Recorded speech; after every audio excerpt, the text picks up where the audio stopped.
नमस्कार बागवान भाइयों, आप सबका बहुत बहुत स्वागत है मेरे इस चैनल पर। आज एक वीडियो बना रहा हूं आपके लिए। उम्मीद करता हूं कि आपको पसंद आएगी। अगर पसंद आएगी तो मैं उम्मीद करूंगा कि आप भी उसका प्रयोग करें, आपको बहुत अच्छे रिज़ल्ट मिलेंगे। तो बागवान भाइयों, आज मैं वीडियो बना रहा हूं एक ऐसा तरल पदार्थ, एक ऐसा पौधे के लिए मैं घोल बनाने जा रहा हूं जो पौधे की ज़िंदगी या उम्र को बढ़ा सकता है। तो बागवान भाइयों, पहले तो उसके बारे में थोड़ी सी चर्चा कर लूँ, ये क्या है। सबसे पहले मैं आपको दिखाना चाहता हूँ ये जो मैंने इसमें लेप कर दिया है। आज सितंबर 23 सितंबर 2024। तो बागवान भाइयों, ये जो लेप है इसके बारे में थोड़ी सी अगर पहले जानकारी दे दूँ। ये सबसे पहले आपके पौधे की रक्षा करेगा सनबर्न से, और ये बना ही सनबर्न के लिए है। लेकिन इसके इतने फ़ायदे हैं, मैं अभी गिनाऊंगा आपको, कि आप हैरान रह जाओगे। तो सबसे पहले तो मैं आपको बताना चाहता हूँ कि हमारे पौधे में सबसे ज़्यादा जो दिक्कत आती है सनबर्न की, वो आजकल आती है। क्योंकि आजकल हमारा जो पौधा होता है उसमें पत्तियाँ कम रह जाती है, और जो आजकल की धूप होती है वो बड़ी ख़तरनाक होती है। इसलिए हमें इस तरह का पेस्ट लगाना पड़ता है, वो आजकल लगाना चाहिए। क्योंकि बहुत सारे बागवान भाई हमारे सर्दियों में ये चीज़ें करते हैं, जैसे चूना और नीला तोता वगैरह के जो एक पेस्ट बना हुआ भी होता है वो भी ले आते हैं, वो सर्दियों में करते हैं। तो मेरे हिसाब से उसे आजकल करना चाहिए। क्योंकि जो ख़तरनाक जो किरणें होती है सूर्य की, जो आजकल पौधे पे सीधी पड़ती है, उससे हमारा पौधा जल जाता है एक तरफ से। आपने देखा भी होगा अपने बगीचे में कि एक तरफ से आपकी जो पौधे की स्किन है वो थोड़ी सी काली पड़ जाती है, और वो धीरे धीरे वो पौधा ही सूख जाता है। तो आपका पौधा ना सूखे, इसलिए मैंने बनाया है ऑर्गेनिक एक ऐसा घोल जिसमें सब कुछ ऑर्गेनिक है, सब कुछ हमारा फ्री में आता है, कोई हमारा खर्चा नहीं है। क्योंकि हम बहुत सारा खर्चा करते हैं आजकल बहुत ऐसी दवाइयों पर कि जो ना चाहते हुए भी कि या इसने ये वाला क्या है, हम वो ये दूसरे वाला करेंगे, और महंगा करेंगे। जो वो फ़ायदा अगर वो आपको देगा, उससे कहीं ज़्यादा फ़ायदा ये वाला घोल आपको देगा आपके पौधे के लिए। नंबर 1। नंबर 2 बात यह है कि जो इसका दूसरा फ़ायदा मैं बताऊँ कि जो हमारे इन पौधों में स्केल लगता है, आपको तो पता ही होगा, जो थोड़े लोअर बेल्ट वाले हैं, स्केल की समस्या बहुत ज़्यादा है, तो ये उसको भी मार देगा, स्केल को मार देगा। जैसे हमारे सर्दियों में करते हैं, टीएसओ करते हैं, एचएमओ करते हैं कि भाई इससे उनका दम घुट जाएगा, इसकी लेयर, तो इसकी भी वैसी ही लेयर बनेगी। जब लेयर बनेगी तो ऑक्सीजन अंदर नहीं जाएगी और वो सफोकेट होके मर जाएंगे। नंबर 2।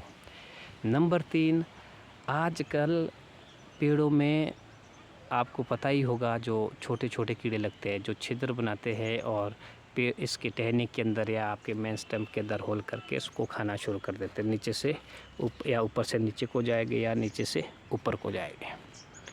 तो जब हम इसका लेप करेंगे तो जहाँ पे बोलते भी है हमारे कि भाई जहाँ पे अगर वो है तो वहाँ पे बाद में उसको बंद करो ताकि उसकी हवा बंद हो जाए। जब हम ये लेप करेंगे, अगर यहाँ पे गड्ढा बनाया हुआ है, यहाँ पे लेप करेंगे, इसका हवा बंद हो जाएगी, तो वो ऐसे भी मर जाएगा। हमें जहर डालने की ज़रूरत ही नहीं है, क्योंकि हम इसको मारने के लिए जहर का इंजेक्शन डालते हैं, इंजेक्शन भर के, या पेट्रोल का, या हमारा जो जहर होता है उसका, तो उससे मारते हैं।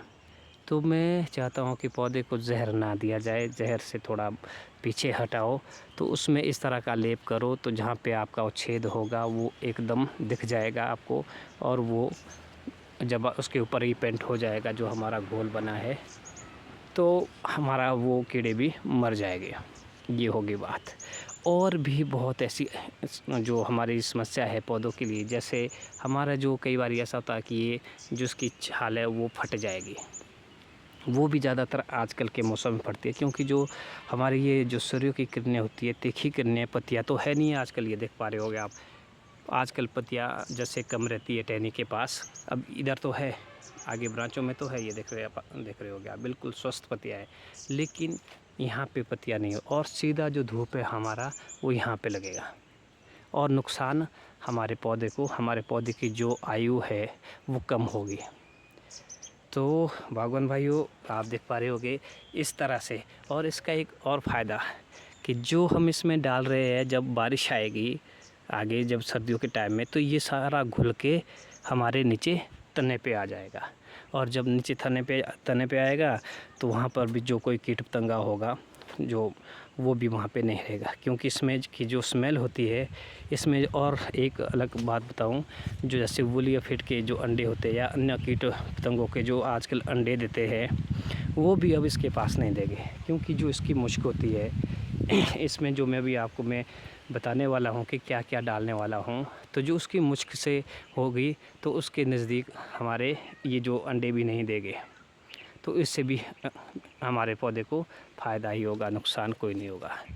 तो बागवान भाइयों, शुरू करते हैं वो एक ऐसा जो मैं ऑर्गेनिक एक घोल बनाता हूँ। बागवान भाइयों, आप भी बनाओ, करके देखो, क्योंकि हम बातें तो कई बार बहुत करते हैं, मैं खुद किसी सबकी बातें करता हूँ कि भाई हम लोग करते हैं, ऐसा भी करना चाहिए, ऐसे, लेकिन हम प्रैक्टिकल नहीं करते। हमें करना पड़ेगा, तभी जाके ही हमें इसका फ़ायदा मिलेगा। तो शुरू करते हैं। वो क्या घोल है बागवान भाइयों? वो घोल है ये वाला, ये घोल, इस तरह का घोल बनेगा आपका। ये देखिए आप, ये देखिए, इतना जब ऐसा घोल बनेगा तो ये लगाने के लिए भी आसान है। आप इसको किसी भी ब्रश की सहायता से, अगर आपके पास ब्रश नहीं है तो आप इसको इस तरह से भी मल सकते हैं। बिल्कुल आसान है, इसके कोई भी साइड इफ़ेक्ट नहीं है, कोई हाथ पे कोई आपके कोई ऐसा नहीं है, इसमें कोई केमिकल नहीं है कि कोई हाथों को फ़र्क पड़ेगा। तो अब बात करते हैं कि इसके लिए क्या क्या ज़रूरी है। सबसे पहले तो मैं बात करना चाहूँगा, इसके लिए चाहिए मिट्टी। ये वाली मिट्टी, चिकनी मिट्टी, आप जानते होंगे आपके आसपास होती है। ये थोड़े गहरे में होती है ये वाली मिट्टी। हमारे जो घर की औरतें हैं, माताएं बहनें हैं जो भी, तो वो चूल्हे लेपने के काम में जो मिट्टी आती रही, आपके भी आती होगी। आप भी अगर अब जो बागवान भाई हैं उनके घर में ज़रूर चूल्हे भी होंगे, तो उसका जो लेप करते हैं, वो जो चिकनी मिट्टी है वो सबसे अच्छी है। जो ये लेप है इसके लिए, ये वाली आप देख पा रहे होंगे। मैं और दिखाने की कोशिश करूँ, ये वाला घोल, ये देखिए, ये ऐसे फटती है और बिल्कुल एकदम ऐसे, बिल्कुल ये वाली चिकनी मिट्टी नंबर 1। नंबर 2 चाहिए आपको ये ताज़ा गोबर, ताज़ा गोबर, ये वाला गोबर नंबर 2। नंबर 3 पे आ गया ये, इसमें मैंने गौमूत्र लाया हुआ है, गौमूत्र भर के, क्योंकि मैं खेत में ये बना रहा हूँ तो मैंने घर से ही गौमूत्र इसमें लाया था। 3। नंबर 4 हमारे पास हो गया, पानी की ज़रूरत होगी। और नंबर 5 अगर हमें डालना पड़े तो ये नीम ऑयल ऑर्गेनिक। इससे नीम ऑयल से जो कहीं अगर हमारे भी इसमें कीट पतंगे हो गए, या किसी के जो कोई जैसे वूलिया फीड है या कुछ भी जो कीड़े हैं, कोई अंडे हैं, वो मार देगा नीम ऑयल उसको। बाकी का काम हमारे ये गौमूत्र करेगा, क्योंकि इसकी जो स्मेल होती है, गौमूत्र की स्मेल होती है, इससे जल्दी इसके पास कोई भी कीड़ा या कोई भी इसके पास कोई अंडे नहीं देगा। आप ये बात जानते होंगे। तो अब इसका अगर मैं रेशो की बात करूँ बागवान भाइयों, तो जैसे 10 किलो ये मिट्टी करना आपने, ये वाली मिट्टी 10 किलो करना। 10 किलो के साथ आपने 4 किलो ये गोबर करना। 10 किलो में 4 किलो गोबर, ठीक है जी। उसके बाद 2 लीटर गौमूत्र, 10 किलो मिट्टी, 4 किलो गोबर, 2 लीटर ये गौमूत्र, और 250 ml, ज़्यादा से ज़्यादा 100 या 200 ml भी आप डालेंगे वो ये नीम ऑयल। ये इसका रेशो है। आप इसको चाहे तो आप अपने पास सेंटर भी करें। ये बहुत ही ज़बरदस्त इसका जो घोल बनता है, बहुत अधिक फ़ायदे हैं इसके बागवान भाइयों। आप एक बारी करके देखो, मैं तो कर रहा हूँ, मुझे बहुत अच्छे रिज़ल्ट भी आ रहे इसके। जो बागवान भाई तो मेरी वीडियो देखते हैं, उनको तो मेरे वीडियो में देखा ही होगा किस तरह के पौधे हैं। 1.5 साल के पौधे, 12-12 फीट की हाइट जो ग्रोथ हो चुकी है, 20-20 25-25 फैदर हो चुका है। और साथ में बी में इतने भर गए हैं 2 साल के अंदर कि बहुत ज़्यादा बी में आ गए हैं। वो गाला में भी आ गए हैं और स्पर में भी आ गए हैं, सेमी स्पर में भी आ गए हैं। तो ये फ़ायदा रहता है बागवान भाई। अगर हम प्रॉपर तरीके से करेंगे, पौधा हमारा स्वस्थ होगा तो पौधा फिर अपने तरीके से चलेगा। नहीं तो वो मर के कहीं स्ट्रेस में जाएगा, कहीं किसी इन्फेक्शन से जाएगा, कहीं हमारे जैसे बुलिया फिड वगैरह।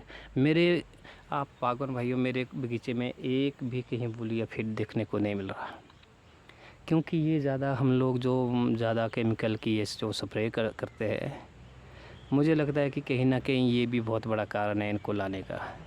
मेरे बगीचे में मैं कोई केमिकल की ज़्यादा स्प्रे करता ही नहीं हूँ, तो मेरे बगीचे में ये चीज़ें है ही नहीं है, बुलिया फिड है जो खास करके। तो बागवान भाइयों, आप लोग भी ज़रूर इस घोल को बनाओ। अगर फिर भी आपको कोई समझने में दिक्कत आ रही हो किस तरह से लगाना है, तो आप मुझे कमेंट करें। और मैं एक बात फिर कहता हूँ कि अगर आप लोगों के पास भी कोई इस तरह की तकनीक होती है जो किसी बागवान भाइयों के काम आए, तो मैं चाहता हूँ कि आप भी उसको शेयर करें, ताकि और बहुत सारे बागवान भाइयों का फ़ायदा हो सके। मेरा जो अपना व्यक्तिगत है, मुझे किसी भी कंपनी का, किसी भी चीज़ का, ना मुझे कोई व्यापार नहीं करना है, ना मुझे कोई पौधे बेचने हैं, ना मुझे कोई कलमें बेचनी है। मैं चाहता हूँ कि हमारा जो बागवान है, जो इतने महंगी हमारी दवाइयाँ है, इसका जो खर्चा है वो थोड़ा कम हो जाए। असर वही मिलेगा आपको, मैं गारंटी के साथ कह सकता हूँ। अगर जो आपने ये वाला लेप कर दिया, इससे अगर लेप करने से आपका जैसे TSO का खर्चा बच जाएगा, HMO का खर्चा बच जाएगा। आपका वोलिया फीड लगता है, वोलिया फीड के लिए आपके जो अभी जो अंडे होते हैं उसके लिए आप स्प्रे करते हैं, वो आपका खर्चा बच जाएगा।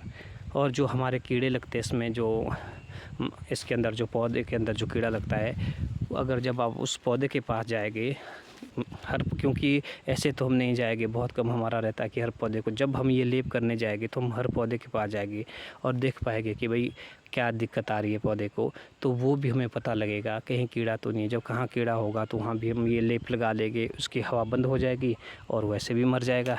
तो बागवान भाइयों, मेरा यही कहने का है कि भाई आप लोग ज़रूर इसको बनाएं, करें।